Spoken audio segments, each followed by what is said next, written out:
Hello বন্ধুরা, সবাই কেমন আছেন? তো আজকে সকালবেলাটা অনেক সুন্দর বর্ষা দিয়ে শুরু হয়েছে। তো চিন্তা করলাম কবুতরগুলোকে গোসল করিয়ে ফেলি।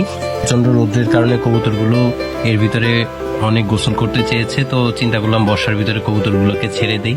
তো ওদেরকে ঘর থেকে বের করতেছি। তো ওরা দেখুন ঘর থেকে বের হয়ে যে বর্ষা দেখেই টানা মেলে দিয়েছে। তো ওরা এখন মনে হচ্ছে যে ফুলের বাগানে যেরকম ফুল ফুটে থাকে না, সেই রকম লাগতেছিল ওদের এই বর্ষায় গোসল করা দেখে। আমারও মনে হচ্ছিল যে ওদের সাথে গিয়ে আমিও বর্ষায় ভিজি, গোসল করি। আমার খুব ভালো লাগতেছিল ভিডিওটা করতে করতে। আমার খুবই ইচ্ছে করতেছিল যে আমিও ওদের মতো একটু বর্ষায় ভিজি। বর্ষা আমারও খুব প্রিয় বা পছন্দের। তো আজকের ওয়েদারটা খুবই সুন্দর একটা ওয়েদার, ঠান্ডা গোসল করতেছে। আমার খুবই ভালো লাগতেছিল ভিডিওটা যখন করতেছিলাম। ওদেরকে দেখে মনে হচ্ছিল যে ফুল গাছে যেন এক একটা ফুল ফুটে আছে। তো নর কবুতরগুলোকে 15-20 মিনিট গোসল করানোর পরে ওদেরকে ঢুকিয়ে মাদি কবুতরগুলোকে ছেড়ে দিলাম।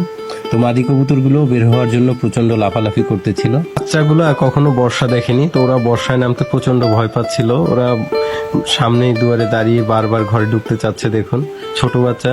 তো কিছু সময় লাগছে ওদেরকে বোঝানোর জন্য যে বর্ষার পানিতে কিভাবে গোসল করতে হয়।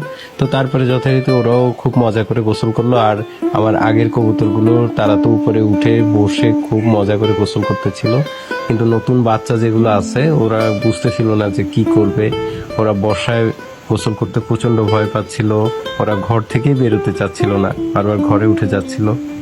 বন্ধুরা, পরিস্থিতি এমন একটা বিষয়, আপনি যে পরিস্থিতিতে বা পরিবেশে পড়বেন সেটার সাথে খাপ খাইয়ে নেবেন। তো ওরাও এই বর্ষাতে কিভাবে গোসল করতে হবে সেটা শিখে গেল।